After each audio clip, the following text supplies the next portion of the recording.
Stop scrolling. Your smartest learning destination is here. Join. नमस्ते। कभी सोचा है हमारे आसपास हर पल जो बदलाव हो रहे हैं, जैसे दूध का दही बनना या लोहे पे जंग लगना, ये सब असल में है क्या? ये सब हैं छोटे छोटे रासायनिक रहस्य। तो चलिए आज एक जासूस की तरह इन बदलावों की दुनिया में उतरते हैं और समझते हैं इन केमिकल रिएक्शंस को। तो हमारी जासूसी का पहला सबूत ये देखिए। जब एक मैग्नीशियम रिबन को जलाया जाता है ना, तो वो एक बहुत ही तेज चमकदार सफेद रोशनी के साथ जलता है और पीछे एक सफेद पाउडर छोड़ जाता है।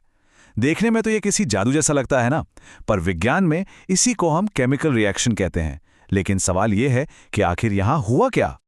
आप देखिए, किसी भी केस को सॉल्व करने के लिए एक जासूस को सुराग चाहिए होते हैं।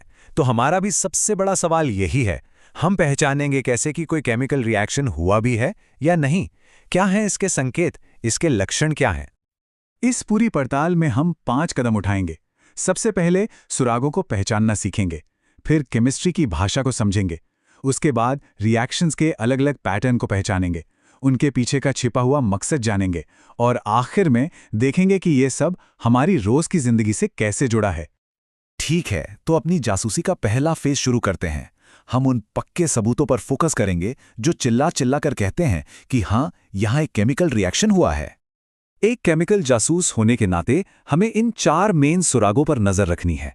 पहला, चेंज इन स्टेट, मतलब पदार्थ की अवस्था बदल जाना। दूसरा, चेंज इन कलर, यानी रंग बदल जाना। तीसरा, इवोल्यूशन ऑफ अ गैस, मतलब किसी गैस का निकलना, जैसे जिंक में एसिड डालने पर बुलबुले निकलते हैं। और चौथा, चेंज इन टेम्परेचर, यानी तापमान में बदलाव। अगर इनमें से कुछ भी दिखे तो समझ जाइए कि कोई केमिकल गड़बड़ जरूर हुई है। अच्छा, सुराग तो मिल गए, पर अब इन फाइंडिंग्स को हम लिखेंगे कैसे? हम एक सटीक भाषा की जरूरत है, और यहीं से हमारा सफर शुरू होता है शब्दों से केमिकल इक्वेशंस की तरफ। सबसे आसान तरीका है वर्ड इक्वेशन।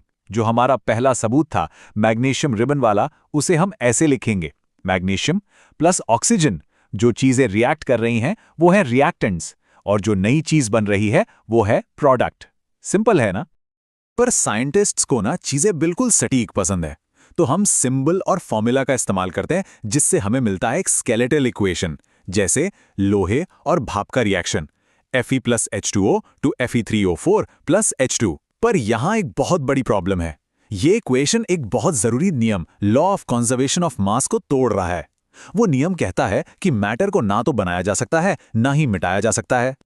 तो इस पहेली को सुलझाने के लिए हम हिट एंड ट्रायल मेथड का इस्तेमाल करेंगे। ये एग्जाम्स के लिए बहुत जरूरी है, तो ध्यान से समझिएगा। स्टेप 1, हर फॉर्मूले के चारों ओर एक बॉक्स बना लें ताकि हम अंदर कुछ ना बदलें। स्टेप 2, एरो के दोनों तरफ यानी रिएक्टेंट और प्रोडक्ट साइड हर एलिमेंट के एटम्स की गिनती कर लें। स्टेप 3, ये सबसे जरूरी है, उस कंपाउंड से शुरू करें जिसमें सबसे ज्यादा एटम्स हैं। यहां ये Fe3O4 है।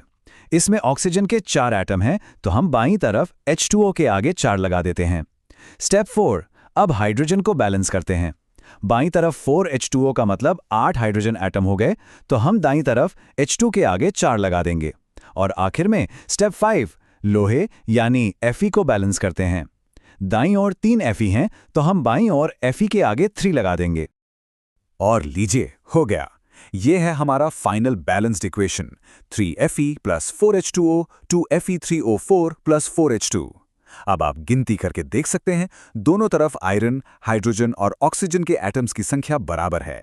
हिसाब बराबर हो गया और हमारा लॉ भी बच गया। चलिए, अब जब हम इक्वेशन लिखना और बैलेंस करना सीख गए हैं, तो थोड़ा और आगे बढ़ते हैं। एक जासूस की तरह अब हम इन रिएक्शंस में कॉमन पैटर्न, या कह सकते हैं कि इनके काम करने का तरीका पहचानेंगे। पहला पैटर्न है कॉम्बिनेशन रिएक्शन। ये बहुत सीधा साधा है।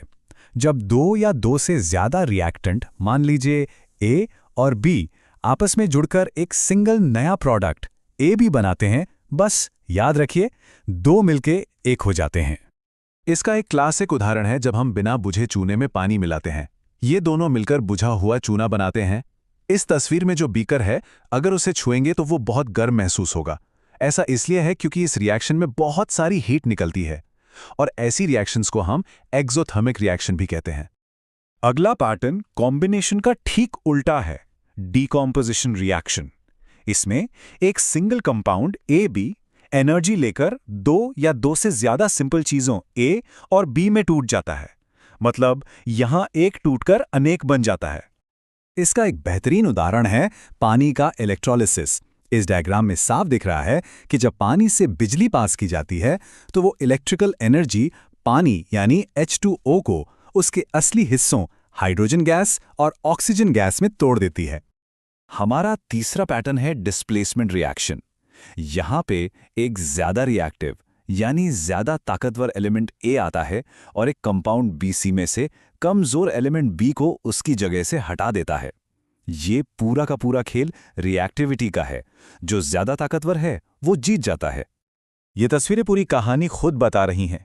बाईं तरफ देखिए, एक लोहे की कील को नीले रंग के कॉपर सल्फेट सॉल्यूशन में डाला जा रहा है और अब दाईं ओर देखिए, कुछ देर बाद सॉल्यूशन का नीला रंग हल्का पड़कर हरा हो गया है और कील के ऊपर कॉपर की एक भूरी परत चढ़ गई है। ऐसा इसलिए हुआ क्योंकि ज्यादा रिएक्टिव लोहे ने कॉपर को उसकी जगह से किक आउट कर दिया। ये रंग बदलना एग्जाम के लिए एक बहुत बड़ा सुराग है। और हमारा चौथा पैटर्न है डबल डिस्प्लेसमेंट रिएक्शन। इसको आप दो कंपाउंड्स के बीच पार्टनर्स की अदला बदली की तरह सोच सकते हैं।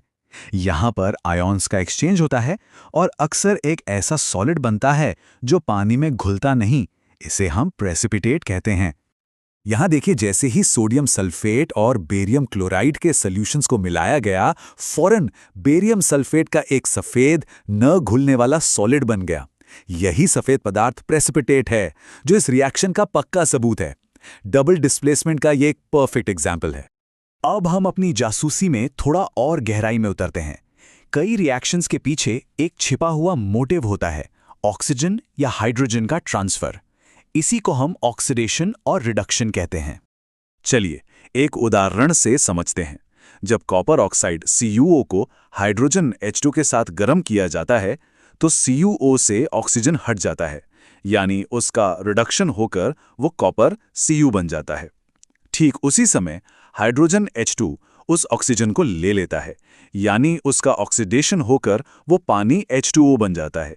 क्योंकि ऑक्सीडेशन और रिडक्शन एक साथ हो रहे हैं, इसीलिए हम इसे रिडॉक्स रिएक्शन कहते हैं। तो चलिए अब अपने जासूसी पूरी करते हैं और देखते हैं कि ये सारी केमिस्ट्री की जानकारी हमारी रोजमर्रा की जिंदगी को समझने में कैसे मदद करती है। ऑक्सीडेशन तो हमारे चारों तरफ है। लोहे की चीजों पर जो जंग लगता है वो कोरोजन का एक उदाहरण है और ये ऑक्सीडेशन की वजह से ही होता है। इसी तरह जब चिप्स जैसे तेल वाले खाने हवा के संपर्क में आते हैं तो उनका भी ऑक्सीडेशन हो जाता है, जिससे उनका स्वाद और गंध खराब हो जाते हैं। इसे रैंसिडिटी कहते हैं और यही वजह है कि चिप्स के पैकेट में से ऑक्सीजन निकालकर नाइट्रोजन गैस भरी जाती है ताकि वो खराब ना हो। तो हमने सुराग पहचानने से लेकर रिएक्शन के पीछे का मकसद समझने तक का सफर तय कर लिया है। अब अगली बार जब भी अपने आसपास कोई बदलाव देखें तो एक जासूस की तरह सोचिएगा।